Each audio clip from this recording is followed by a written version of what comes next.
Assalamualaikum warahmatullahi wabarakatuh. Waalaikumsalam warahmatullahi wabarakatuh. Alhamdulillah, bersyukur pada Allah Subhanahu wa taala yang telah memberi kita banyak sekali nikmat. Selamat datang kembali di kajian parenting Ibaska TV. Dan insyaallah hari ini bersama saya Muhammad Fatih Mafaizidin dan tentunya saya tidak sendiri. Insyaallah ditemani oleh Ustadz saya, Ustadz kami yaitu Ustadz Walan Bintoko. Iya. Bagaimana kabar Ustadz? Alhamdulillah baik Ustaz. Masya Allah. Dan beliau sekarang menjabat menjadi kepala unit KMI satu dari sekarang. Kayaknya begitu Ustaz. Masya Allah, Masya Allah. Dan Iya. di waktu pagi hari ini, kalau dari kami sekarang pagi dan kebetulan gerimis gitu. Iya. Alhamdulillah, semoga jadi keberkahan gitu. Oke, amin. Amin. Insya Allah. Dan tentunya pada pagi hari ini kita akan membahas sesuatu hal yang mungkin menurut saya lumayan sering saya temui Ustaz kebetulan. Iya. Karena kebetulan saya kan manajemen sumber daya manusia dan materi komunikasi itu menjadi salah satu hal yang sering dibahas di dalam hubungan antar manusia. Dan yang saya pahami bahwasanya komunikasi itu adalah pertukaran informasi antar individu dan tujuannya adalah untuk memahamkan individu lain berkaitan dengan informasi yang diberikan kata Sri Ustaz. Dan mungkin karena saya belum punya anak gitu Ustaz. Belum punya anak. Jadi banyak itu di asrama. Oh iya, kalau itu mungkin ada. Kebetulan saya meskipun di asrama cuman saya masih belum punya feel yang apakah ini sudah benar komunikasi dalam pendidikannya, karena mungkin saya masih meraba-raba masih belajar gitu. Sebenarnya komunikasi pendidikan itu yang baik seperti apa, dan kalau misalnya di tema hari ini yaitu komunikasi positif dalam mendidik anak, saya masih belum tahu apa sih komunikasi positif itu apa. Mungkin kalau misalnya dari Ustadz, komunikasi dalam mendidik anak nih seperti apa Ustadz? Oke. Saya buka dulu Ustadz ya. Iya, monggo Ustadz. Assalamualaikum warahmatullahi wabarakatuh. Waalaikumsalam. Alhamdulillah, salatu wassalamu ala rasulillah, thumma amma ba'd. Ustadz Fatih yang semoga dirahmati Allah Subhanahu wa ta'ala, senantiasa moga-moga dianugerahi hidayah demi hidayah, amin, taufik demi taufik dalam hidupnya. Demikian juga dengan para pemirsa Ibaska TV yang semoga senantiasa dirahmati Allah, kemudian juga diberi hidayah, diberi taufik, lapis-lapisnya mudah-mudahan maksimal begitu. Amin. Pertama syukur, jangan lupa Ustaz ya. Selalu ingat itu Ustaz. Iya, siap Ustaz. Itu satu syukur, jangan lupa apapun itu kondisi kita orang mukmin mesti ada apapun yang kita lalui itu adalah syukur. Sama dengan nanti umpamanya kita apapun, seperti apapun komunikasi kita dengan anak-anak kita, maka harus disyukuri dulu, itu jangan lupa. Oke, tetap jelas ada sabar nih. Cuman kemudian harus selalu dilingkupi baik dengan sabar dan syukur, dan itulah fondasi yang harus kita camkan bersama. Oke, kemudian yang kedua, salawat dan salam juga jangan lupa satu ya, untuk baginda Nabi Muhammad sallallahu alaihi wasallam. Oke, amma ba'd. Oke. Ustadz Fatih dan pemirsa Ibaska TV yang semoga dirahmati Allah Subhanahu wa ta'ala. Ini materi hari ini memang luar biasa ini Ustadz ya.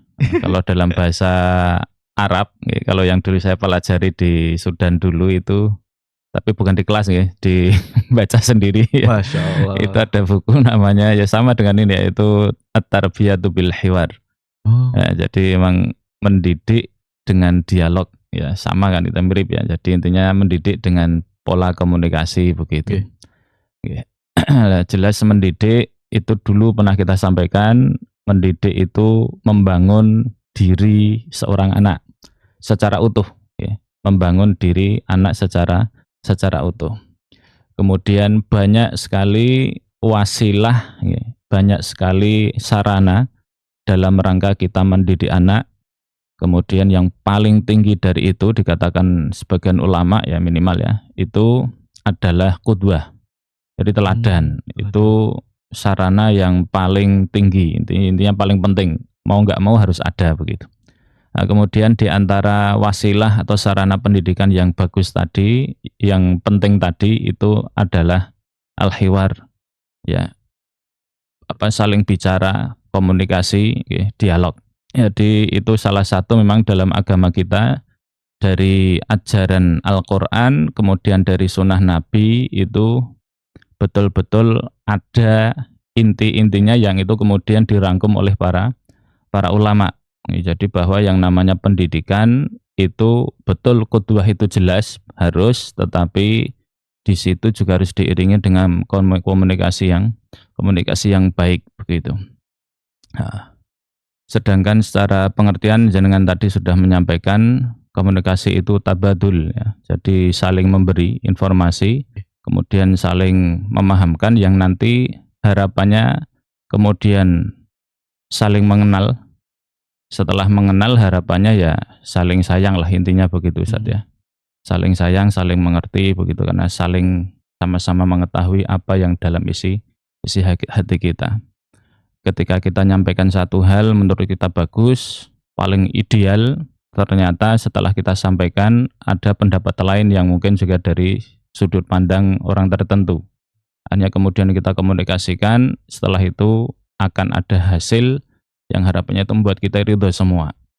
Tetapi dalam agama kita kan secara contoh, teladan, dan ajaran itu kan sudah paripurna. Ya, sudah paripurna. Contohnya jelas ada gitu dari Kanjeng Nabi, pola-pola komunikasi itu. Kemudian masalah dari kita Ustaz ya, juga saya tentunya itu adalah menggali ya. Jadi kurangnya menggali itu ya, cara-cara Kanjeng Nabi dalam mendidik anak. Padahal udah komprehensif ya. Di Quran jelas ada, kemudian terjemahannya ada dalam diri beliau dan keseharian beliau. Nah, itu sayangnya kita kurang menggali Ustaz. Nah, kemudian contoh-contoh itu, contoh-contoh dari Kanjeng Nabi itu Sallallahu Alaihi Wasallam itu adalah contoh-contoh komunikasi yang jenengan tadi bilang efektif. Ya. Jadi memang selalu begitu. Pertama karena beliau memang pribadi yang agung, contoh teladan yang baik secara pribadi dan sosial. Kemudian yang kedua, beliau kan dianugerahi oleh Allah itu jawami'ul kalim ya. Jadi kalimat-kalimatnya sedikit, tetapi maknanya luas mendalam.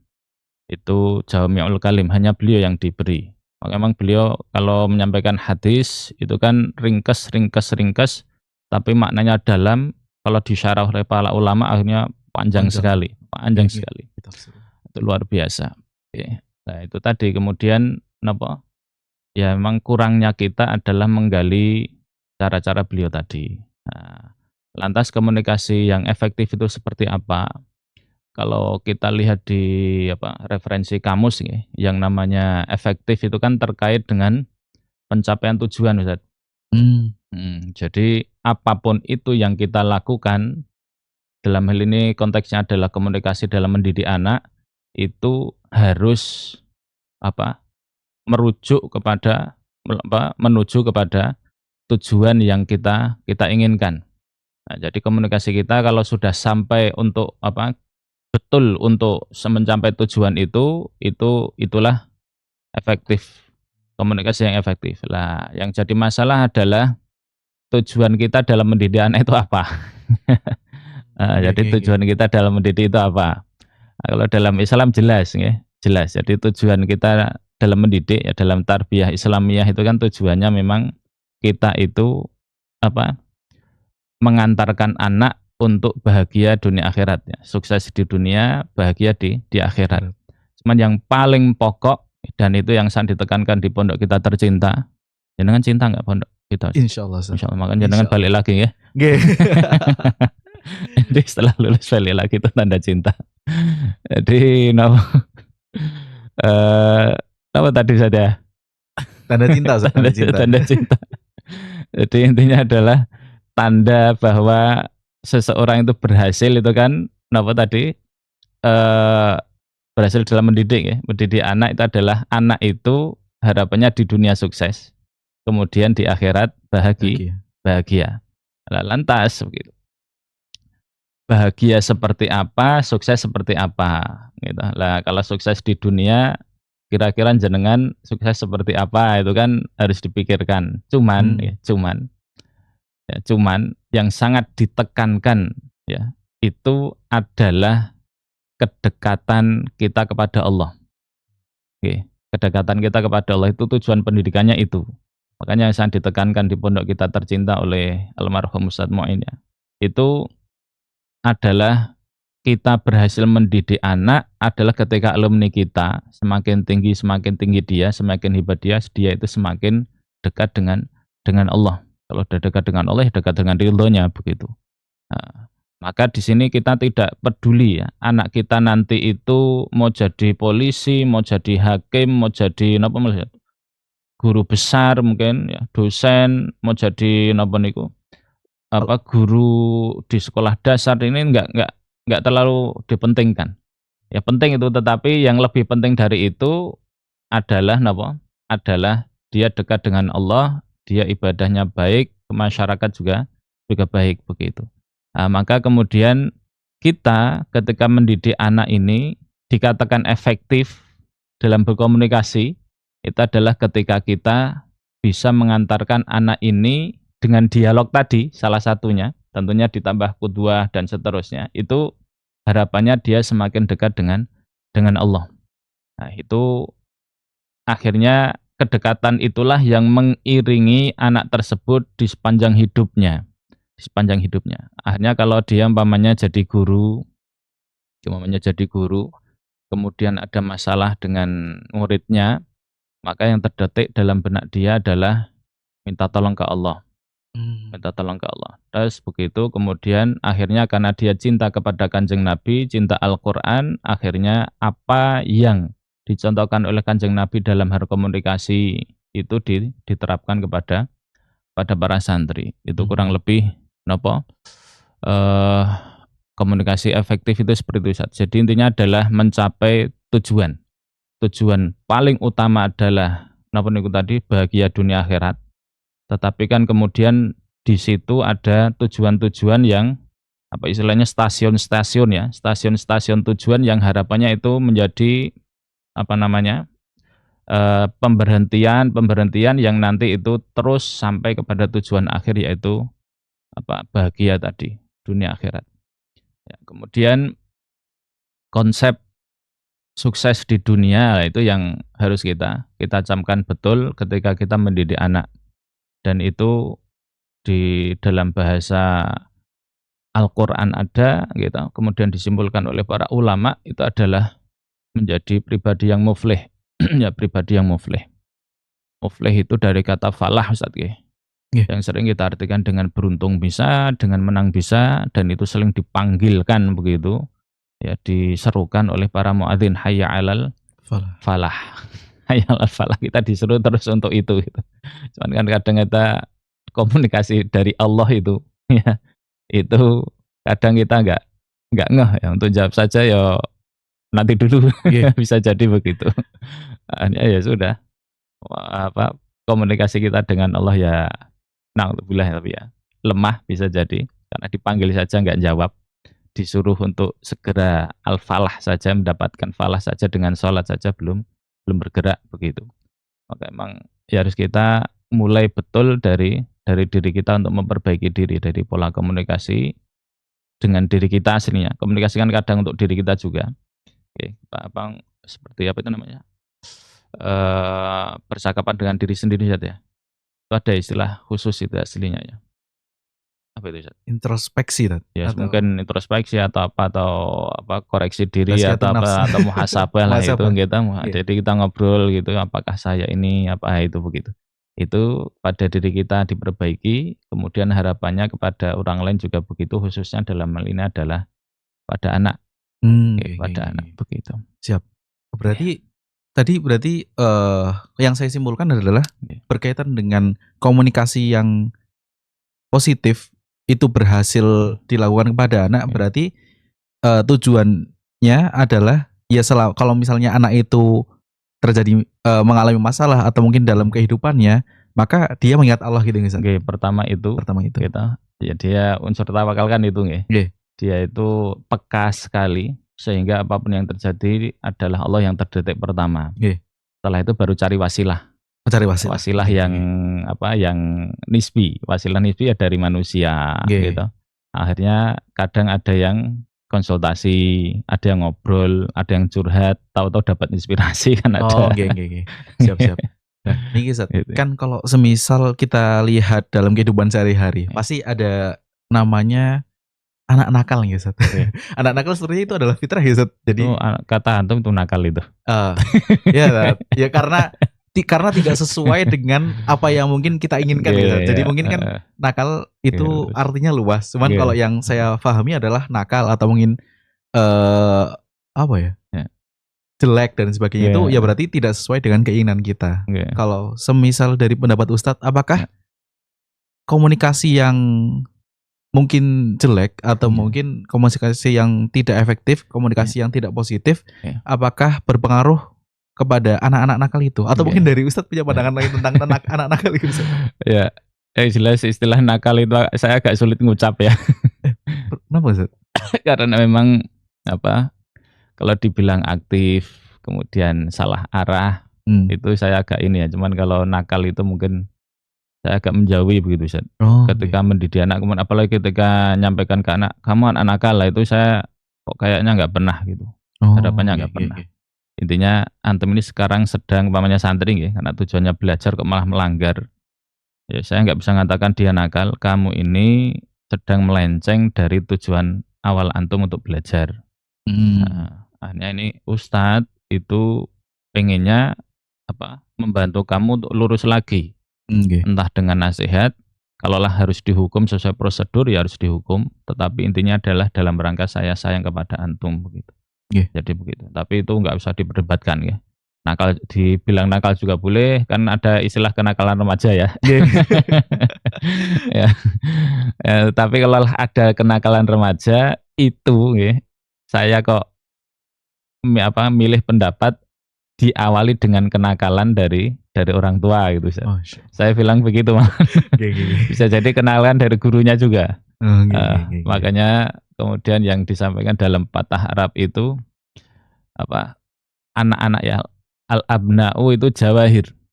Anak-anak itu adalah mirip dengan perbatu permata lah begitu, atau intinya ahjar karimah ya, batu mulia. Itu namanya? Ya batu mulia ya. Itu kemudian wa nahnu haddadun. Walakinnana haddadun, akan tetapi kita ini bisa jadi bukan ahli emas, tetapi dalam mendidik anak ternyata kita itu mirip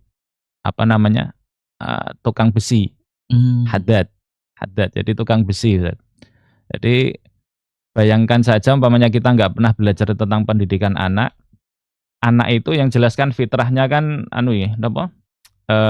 putih toh. Fitrah jelas itu. Hanya kita yang nanti seakan mencoret-coret gitu. Terserah kita. Tercoret-coret, mewarnai terserah kita. Kemudian kok ketika orang lain itu tidak tertarik, tidak kagum kepada anak kita ketika melihat, itulah cerminan dari pendidikan kita begitu. Jadi harusnya orang tua yang harus memperbaiki dulu, introspeksi dulu begitu. Jadi jangan buru-buru nyalahkan anak. Yang jelas kan sejak sebelum menikah dalam Islam kan kita dituntun untuk mendidik anak dengan cara memperbaiki diri supaya menjadi calon suami, calon bapak yang baik atau istri yang baik. Setelah menikah itu kemudian kita belajar lagi supaya menjadi suami istri yang baik. Kemudian setelah punya anak atau sebelum punya anak itu kan ketika bahkan mendidiknya pun ketika dirahimkan begitu. Gitu. Ya. Kemudian setelah lahir akhirnya harus dapat ilmu lagi untuk mendidik anak. Nah, kita atau orang tua bisa jadi itu mendidik anaknya asal-asalan ya dalam tanda kutip tidak sesuai ilmu atau kurang ilmu, yang anaknya itu harusnya menjadi orang hebat, orang besar. Tapi karena cara mendidiknya tidak benar, akhirnya jadi orang biasa saja. Orang biasa saja. Maksudnya kepada Allah ya tidak dekat, Kemudian kalau bekerja ya asal-asalan begitu, karena sejak awal di rumah dibiasakan tidak disiplin bisa jadi. Apa-apa dituruti, ya apa-apa dituruti. Maka itu kan memang koreksi kita. Maka ada survei itu di 6 kota besar Ustaz ya. 6 kota besar ini mungkin agak melenceng sedikit, tapi insya Allah ada itu unsur komunikasinya. Jadi survei di 6 kota besar di Surabaya, Jogja, kemudian Jakarta begitu, itu ternyata setelah disurvei terkait dengan mereka itu sholat atau tidak, 37% Ustaz ya, itu enggak sholat sama sekali. Enggak sholat.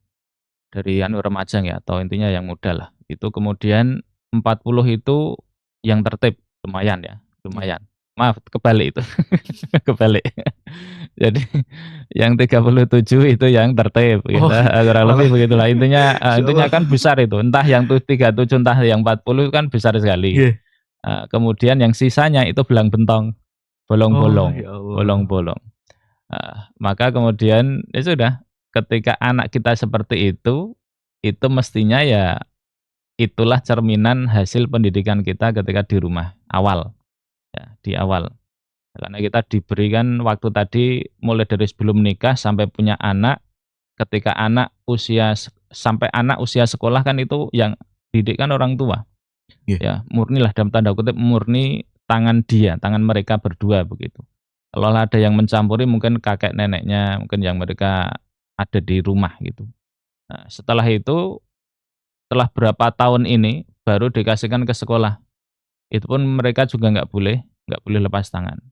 Ya, maka memang intinya adalah apapun yang terjadi kepada anak, maka orang tua jangan buru-buru menyalahkan anak. Tanya dulu kepada diri kita, introspeksi dulu begitu.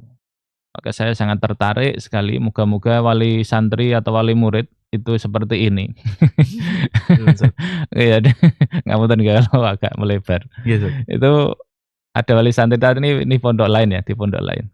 Ketika anaknya itu ngeyel, ketika anaknya itu ada melakukan pelanggaran, itu kemudian orang tuanya tahu, yang terdetik pertama kali dalam benak orang tua, khususnya si bapak ini karena yang cerita bapaknya, itu kemudian bilang ke istrinya, ini jangan-jangan karena kita melakukan hal buruk Umi. Nah, jadi introspeksi langsung. Jadi anaknya ngeyel, ini pertanda mungkin kita yang harus istighfar dulu, harus sholat tobat dulu. Karena ini adalah hasil dari pendidikan kita, bisa jadi Allah nggak jaga dia karena kita nggak jaga diri kita. Sampai seperti itu. Nah, maka ketika umpamanya dihukum ya nggak masalah. Malah terima kasih begitu ketika santrinya anaknya dihukum. Ya. Bahkan dulu ada yang kehilangan umpamanya, ini pola komunikasinya bagus banget ini. Jadi ketika ada anaknya kehilangan SPP sekali, itu di Solo yang ini 1,2 kalau nggak salah dulu tahun 2010 ya. Nah, kehilangan SPP dari 1,2, anaknya diam, dia masih punya tabungan yang cukup untuk bayar itu, nggak bilang ke orang tuanya. Kemudian beberapa waktu kemudian kehilangan lagi Ustaz. Ya lucu sekali, itu kehilangan SPP lagi, SPP 1,2 lagi. Karena nggak punya tabungan akhirnya harus terpaksa matur ke orang tua. Nah, orang tuanya langsung bilang begini, nggak menjudge, oh ini keamanan pondok apa, nah, itu enggak, ini santrinya kok nakal, enggak seperti itu, tetapi oh nggak apa-apa nak, ini mungkin bukan rezeki kita. Begitu aja, simpel sekali. Itu akan tertanam dalam benak anak bahwa memang semua itu sudah diatur oleh Allah begitu. Semua sudah diatur oleh Allah, kita tuh tinggal jalani saja. Cuman kalau memang pola pikir kita kadang merasa bahwa itu milik kita, gitu. Akhirnya ketika diambil Allah ya berat sekali, bahkan ngamuk-ngamuk gitu. Nah, bisa jadi itu adalah akibat dari dulu kita zalimi orang, bisa jadi. Bisa jadi lihat, karena memang kita dalam Sayyidul Istighfar kan kita minta doa minta kepada Allah itu wa a'udzubika min syarri ma shana'tu. Dan hamba berlindung kepada Engkau ya Allah dari efek atau dampak buruk dari apa yang telah kami pernah lakukan. Jadi seperti itu. Maka aslinya ya apapun kita, apa yang menimpa kita memang harus dikomunikasikan dengan baik, dan itu mulai dari pola pikir yang harus baik juga, khususnya dalam mendidik anak ini. Dan sampai nanti itu aslinya salah kita, tapi karena ego kita itu naik, akhirnya kita menyalahkan anaknya, bahkan bisa jadi nyalahkan pihak lain. Oh. Itu kan apa, pencuri teriak cemburu pencuri atau gimana. Jadi seakan merasa bahwa kalau apa, ya saya udah merasa didik udah baik, tapi ternyata kalau udah dicek bisa jadi justru itu awalnya dari pendidikan di rumah gitu. Intinya harus sama-sama introspeksi, gurunya introspeksi, muridnya juga, kemudian orang tuanya juga. Karena mau nggak mau mesti ada unsur yang melekat di situ yang akhirnya berefek. Gitu. Yes, ini menampar diri saya meskipun saya belum menjadi orang tua. Waduh, nampar saya juga hasilnya.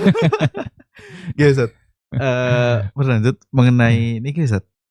Bagaimana kita komunikasi dalam mendidik. Ada satu kata yang saya sering temukan Ustaz dalam tulisan-tulisannya Naqi Alatas, yaitu berkaitan dengan ta'dib Ustaz. Jadi bagaimana membentuk adab seseorang. Kalau misalnya saya gali-gali Ustaz di sosial media atau mungkin di teman-teman terutama ke obrolan-obrolan itu, biasanya mereka menganggap atau mungkin melihat ta'dib, jadi membentuk adab itu adalah pembenturkan dengan keras. Jadi bagaimana kita membentuk seseorang itu dengan hukuman atau mungkin dengan sesuatu yang fisik dengan keras, dan mungkin juga dengan kata-kata yang keras juga gitu. Dan kalau misalnya tadi saya mendengar dari penjelasan jenengan gitu, bagaimana koalisi pendidik itu bertolak belakang dengan itu gitu. Apakah betul dengan apa yang mungkin tadi berkaitan ta'dib itu harus selalu keras, atau mungkin bisa juga dengan sesuatu yang lembut gitu Ustaz? Ya, jazakumullah Ustaz ya. Kalau ingin bicara ideal dalam mendidik, itu kan kita jelas itu ada qaulal layyina dan seterusnya. Hasilnya begitu, idealnya begitu. Idealnya begitu. Tetapi kemudian yang terjadi di lapangan itu adalah ketidakidealan atau kekurang idealan ya. Yang akhirnya itu bisa jadi menjadi tradisi atau kebiasaan atau pembiasaan. Akhirnya kemudian yang ini kalau saya bilang aslinya, kok saya lebih bilang ini tidak bertolak belakang Ustaz ya. Tidak bertolak belakang. Cuman memang istilahnya kurang ideal begitu. Kenapa? Karena memang ngapunten nggih, dulu kita dididik dengan keras nggih. Enggak tahu zaman antum masih keras atau tidak di pondok ya, saya enggak tahu. Dididik dengan keras gitu. Kadang juga bisa jadi secara fisik itu entah nampar entah apa. Ya itu kemudian kok ya ternyata santri-santri itu banyak yang jadi gitu, kemudian tidak benci sama gurunya gitu, tidak benci sama gurunya. Kenapa demikian? Karena itu tadi, pertama yang harus disadari betul, nampar itu jelas dosa. Pertama itu. Bentak itu enggak bagus. Bentak tanpa alasan enggak bagus. Bentak diiringi emosi apalagi. Itu enggak bagus. Tetapi kemudian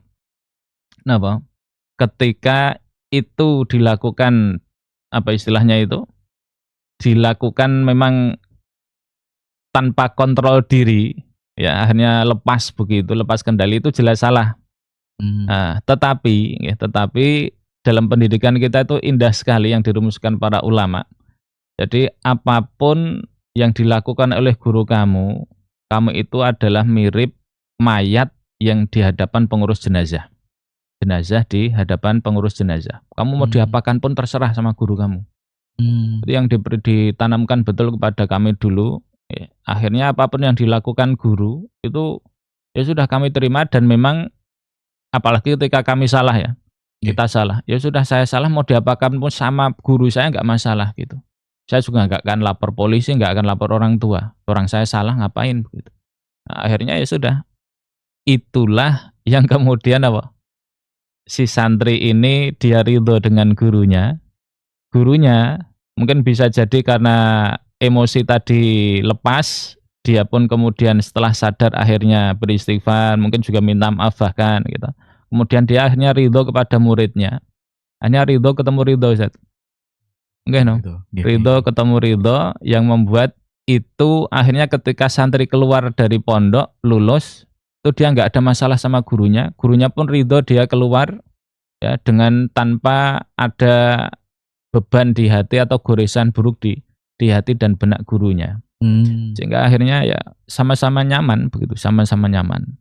Nah, beda dengan pamannya itu mulai tahun 2000 ya, tahun 2000-an awal itu kan masuk pondok. Kemudian akhirnya dicubit pun kalau membekas di visum bisa kena itu dulu. Bisa dipolisikan. Bisa dipolisikan. Nah, itulah yang membuat akhirnya di sini intinya adalah yaitu anak kurang ditanamkan adab. Nah, kalau masalah perlakuan kasar itu jelas salah gitu. Jelas gak ideal, gak ideal. Tetapi kemudian kalau itu kita sikapi dengan baik gitu, santrinya ridho, orang saya salah, saya salah. Anak umpamanya kalau anak juga orang saya salah begitu, nggak apa-apa lah begitu.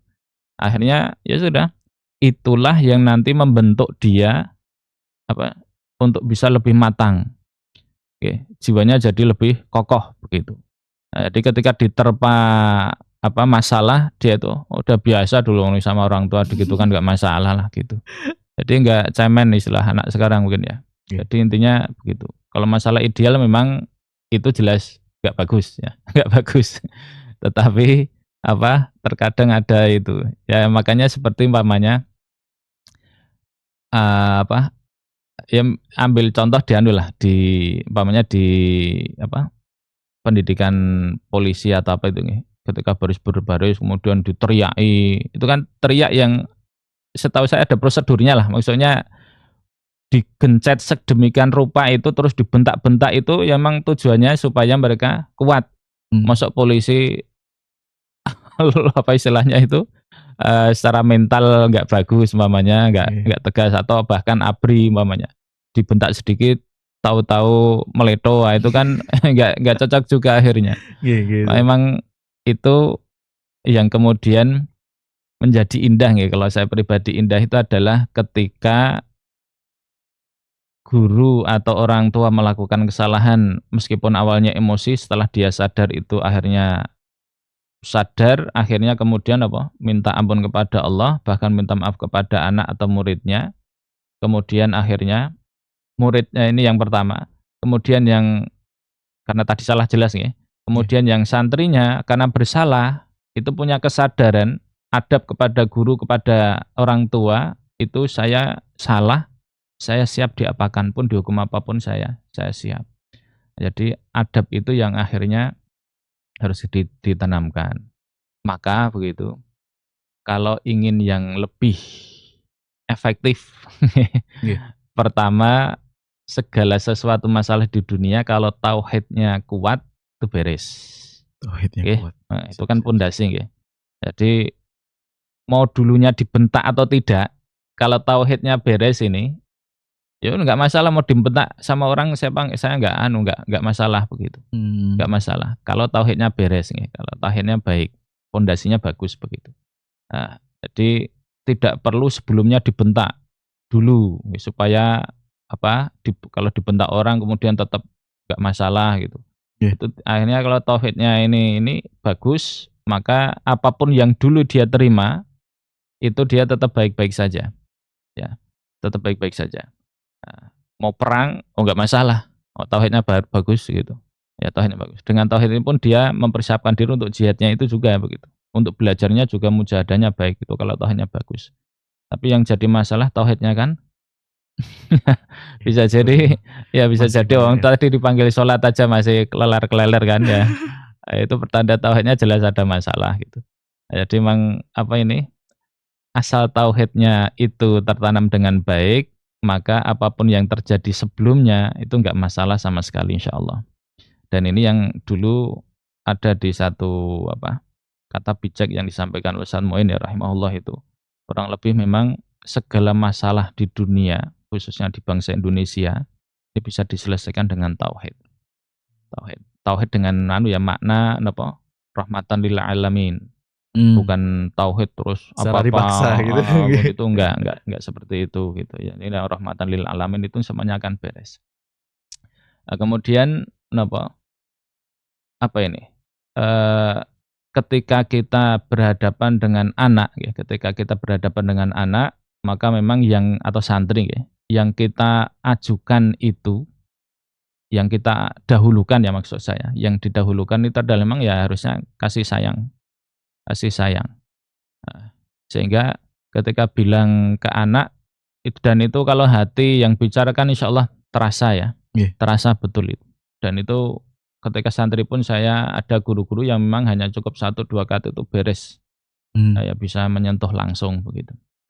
Nggak ada. Jadi harus berdasarkan tauhid yang di situ ada rahmah gitu. Kemudian apa? Nah, ini baru komunikasinya sebisa mungkin apa yang efektif tadi. Ya, efektif.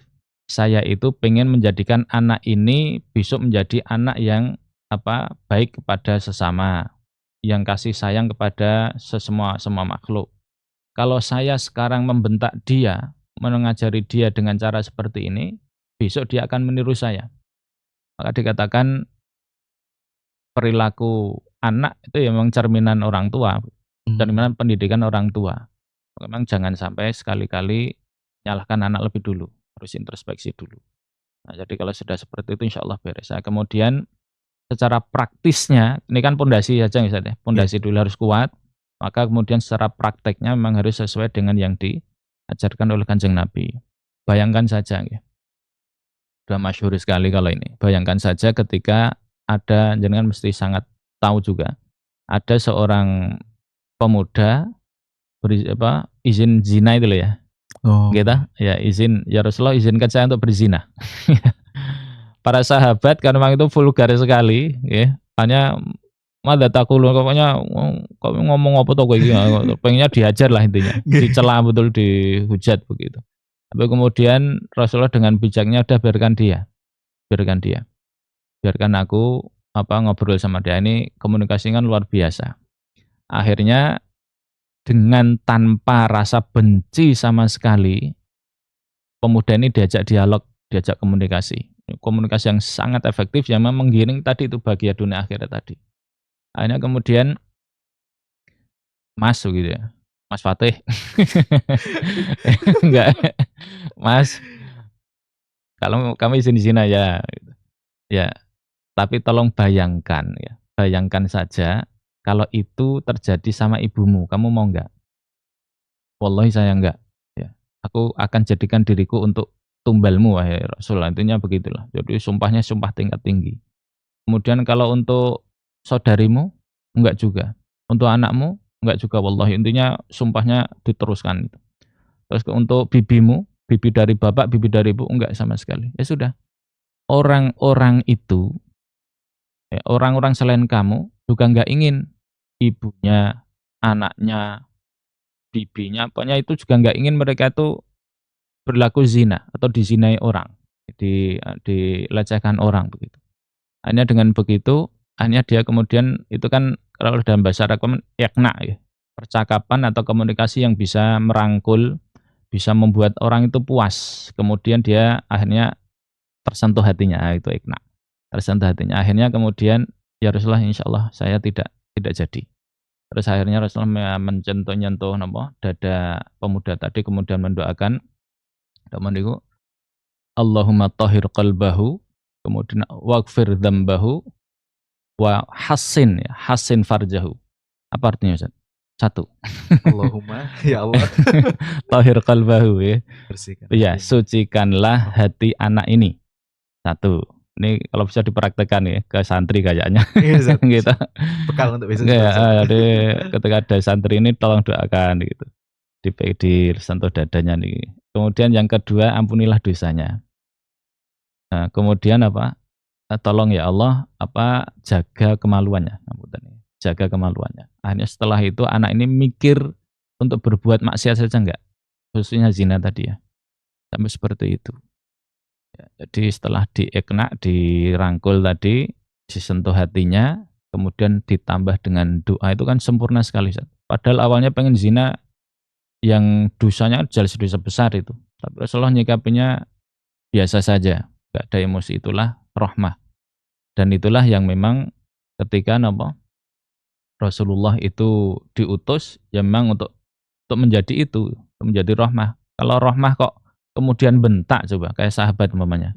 Ya yang nggak tahu atau kurang tahu ya. Itu ya nggak jadi rahmah lagi gitu. Nggak jadi rahmah lagi. Nah, dan akhirnya tujuan beliau diutus ke dunia akhirnya nggak terwujud. Orang beliau pengennya jadi rahmah oleh Allah rahmatan dijadikan rahmatan lil alamin kok malah bentak. Akhirnya diingatkan oleh Allah kalau memang walau kunta faddan ghalidan lan faldu min haulik gitu. Ya, jadi kalau kamu wahai Muhammad kok berdakwahnya dengan cara yang kasar, wajah yang keras atau apalah begitu. Intinya dengan penampilan yang enggak menarik ya jangan heran kalau orang-orang pergi dari kamu. Itu kan menyelisih apa yang aku perintahkan. Yang aku inginkan dari kamu yaitu menjadi rahmah begitu. Sampai seperti itu. Jadi komunikasi yang wah indah sekali itu. Indah sekali. Mungkin ini terakhir pertanyaan dari saya. Tadi kan sudah ada contoh dari Nabi Muhammad SAW. Mungkin dari Ustadz ada tips ada tips buat Ustadz untuk bagaimana menyentuh hati Ustadz. Ya. Nyentuh hati yang jelas. Hati kan yang megang Allah nggak Ustadz ya. Oh nggih. Itu harus kita sadari betul itu. Entah anak ketika antum katakan tadi nakal gitu, ataukah dia sedang baik gitu, kita tetap harus hati-hati dan paham betul hati itu yang megang Allah. Maka jalan satu-satunya yang paling memungkinkan, karena kita nggak bisa jaga hati anak tadi, akhirnya doa. Pertama doa dulu. Maka indah sekali ya ketika seorang guru itu tidak lupa doakan santrinya. Kalau orang tua jelas ya. Kalau dulu dikatakan Ustadz Hakim kan doa adalah bukti otentik kasih sayang orang tua kepada anak. Ya sama juga kalau memang kita cinta sayang pada murid ya mau nggak mau doa gitu. Doa. Nah, kemudian kalau kita sudah nggak doa, seakan-akan kalau saya bilang ya apa itu? Cintanya itu ya masih cinta, mohon maaf mungkin kurang sempurna lah ya. Bukan lamis-lambi lah, tetapi kurang sempurna. Karena wujud kita ridho kepada santri, kepada anak itu kan ya doa. Maka indah juga lagi adalah ketika anaknya atau santrinya itu mendoakan orang tua atau gurunya. Hanya itu wujud sayang betul begitu. Ya Allah moga-moga guru saya. Mungkin nggak pakai Arab ya bisa jadi, tapi doakan pakai bahasa Indonesia nggak masalah. Itu jadi untuk itu sadar nggih hati Allah yang megang. Kemudian untuk menjaga hati anak supaya baik maka harus didoakan atau saling mendoakan.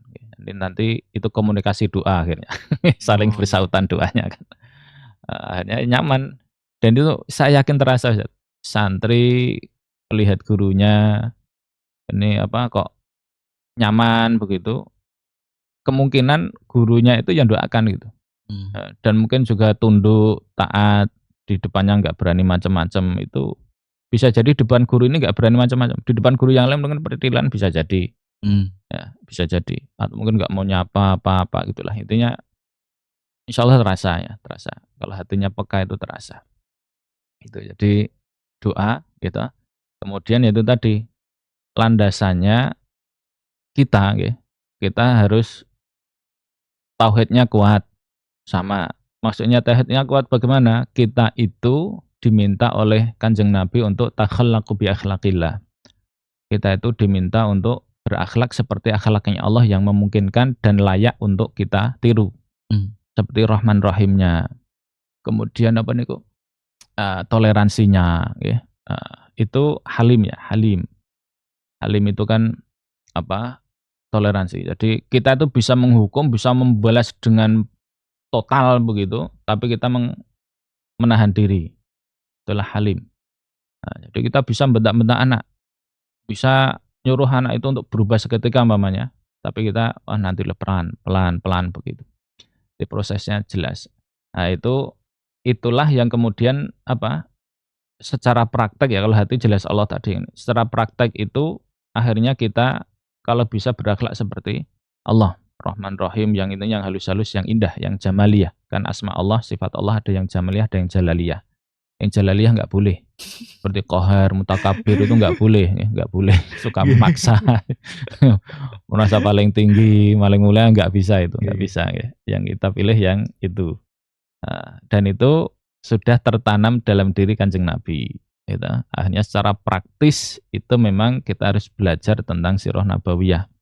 Mau nggak mau, fikih saja sirah masuk, gitu. Apalagi pendidikan itu mesti masuk kepada sirah nabawiyah. Maka di situ seperti kisah yang tadi itu juga masuk ke sirah. Maka di sini tauhidnya kuat, gitu, kokoh. Dengan tadi itu sebisa mungkin mempraktekkan tadi ya, secara dari kuat, kemudian mempraktekkan itu meniru ya, meteladani akhlak Allah yang layak untuk ditiru, kemudian ya teladan Kanjeng Nabi. Akhirnya ini semuanya ada ilmunya begitu. Kalau kita nggak baca, kok seakan omong kosong ya. Omong kosong kalau kita nggak mau baca, nggak mau belajar, kok kemudian kita bisa didik anak dengan baik. Ya tentunya belajar tidak hanya baca iya ya, tetapi kalau kita pengen lebih maksimal, baca ya diperbanyak. Umpamanya baca biografi, ini ibunya dulu didik kayak apa sih, begitu. Sama seperti ngapunten kemarin Mas Fajar umpamanya berkunjung ke KMI, dan mungkin juga ke Trosa juga. Kalau di KMI kan dibuatkan acara khusus memang. Kemudian bapaknya cerita seperti di bukunya dulu. Itu kan Mas Fajar bisa sebesar itu kan karena pendidikan orang tua. Nah, karena pendidikan orang tua. Hanya diceritakan, dulu ini sejak kandungan sudah dibacakan ada murotalnya, terus sama ibunya juga sering dibacakan. Kemudian ketika lahir, ya itu kan prematur ya, lahir prematur, kemudian terus 24 jam beliau bilang itu. 24 jam itu diperdengarkan tilawah. Akhirnya ya jadi Mas Fajar yang sekarang begitu. Nah, jadi Mas Fajar yang sekarang ya memang secara silaturahim kan kuat ya Mas Fajarnya itu. Komunikasinya itu juga bagus begitu. Nah, jadi memang ya udah orang tua gitu. Itulah ya, jadi itu harus ada ilmunya semua itu. Jadi belajar dari orang pun ya bisa dari buku, intinya begitu. Makanya harus banyak baca. Gitu. Ya, Ustaz. Matur nuwun sangat atas jawabannya. Ini saya benar-benar termotivasi. Amin. Mungkin ada yang mau disampaikan dulu Ustaz, sebelum kita akhiri. Oh, sudah berakhir Ustaz ya? Gak terasa. Yang perlu saya sampaikan adalah ini saya mengutip ya dari Syekh Dr. Abdul Hafidz Swaid itu. Yang ngarang Manhajut Tarbiyah Nabawiyah Litifli itu. Itu sudah ada terjemahnya Ustaz. Saya punya buku Arabnya dulu dari Sudan itu. Itu beliau menyampaikan bahwa anak-anak itu sejatinya dilahirkan untuk menjadi orang hebat. Tetapi mereka kan masih anak-anak itu tertutup satir ya, hijab berupa kekanak-kanakannya itu. Maka tugas dari orang tua, dari orang yang memangku pendidikan, para guru dan seterusnya itu adalah menyibak satir demi satir supaya sosok yang besar itu kelihatan. Nah, maka kalau kekanak-kanakannya belum kebuka ya yang lain belum kebuka gitu. Harus kekanak-kanakannya kita kurangi sesuai dengan usianya, dengan pola komunikasi yang baik tadi, jangan sampai menghardik dan seterusnya yang akhirnya itu menjadi luka pengasuhan, istilah psikologi sekarang ya. Luka pengasuhan itu ngobatinya juga sulit gitu, karena syarafnya ada yang putus kalau dari segi neuro itu akhirnya harus dipeluk dan seterusnya lah. Satir-satir ini pelan dibuka begitu. Itu bisa jadi lapis-lapis atau bisa jadi kita bukanya pelan-pelan, pamannya lapisannya cuma satu, bukanya pelan begitu baru jelas ketika kebuka semua, ternyata orang ini sebesar Ustadz Fatih umpamanya. Amin. Besar sekali. Enggak. Jadi menjadi orang yang secara maknawi pun juga besar. Amin. Akhirnya ya sudah harus diiringi dengan penuh kesabaran. Kesabaran kan enggak ada ujungnya. Yeah. Yang membuat kita ada ujungnya sabar kita, yang membatasi itu kan nafsu kita. Memang pelan-pelan begitu, oh ini tinggal sedikit. Oh ini tinggal sedikit. Jadi tinggal sedikit. Terus begitu akhirnya tahu-tahu kalau seperti balon itu ya balonnya gelembung, hanya betul-betul gelembung maksimal dan tidak meletus begitu. Hanya itulah yang sabar yang betul-betul, ya tidak sabar yang hanya pura-pura. Sabar pura-pura insya Allah ya ketahuan ketika emang dia maksudnya tidak konsisten ya. Tidak konsisten, bukan pura-pura, itu enggak bagus juga. Intinya sabarnya tidak konsisten, tidak istiqomah, nanti akhirnya ya meletus gitu. Meskipun bisa jadi terus menyesal ya, cuman ternyata kok kurang sedikit saja kok saya kurang sabar, ini malah marah-marah. Dan itu butuh, yang perlu dicamkan betul adalah butuh proses yang panjang satu, yang kedua adalah tidak ada kata terlambat sama sekali ya. Ketika sekarang pola komunikasi kita kurang baik kepada anak, maka belajarlah untuk tidak hanya secara teori tapi praktek. Dan minta maaf itu kan juga magic word ya, kata-kata ajaib yang nanti akan bisa menghaluskan hati orang yang kita terima kasih atau minta maaf itu. Jadi itu jadi butuh proses, kemudian tidak ada kata terlambat untuk memperbaiki diri sebagai orang tua dalam mendidik anak, minimal dengan doa. Gitu Ustaz. Siap. Jazakallah khair atas ilmunya Ustaz pada pagi hari ini. Dan mungkin bagi para permisah yang ingin bertanya atau mungkin nanti pengen konsultasi, mungkin bisa di komen di YouTube kami di Baska TV, atau mungkin bisa di sosial media kami. Insyaallah kami ada di Instagram, di TikTok insyaallah ada. Atau mungkin mau langsung menuliskan pertanyaannya juga bisa, dan ini bisa dikirimkan ke Nidal Quran. Terima kasih Ustaz Wulan atas waktunya pada hari ini. Mungkin untuk podcast kita pada hari ini kita tutup dulu Ustaz.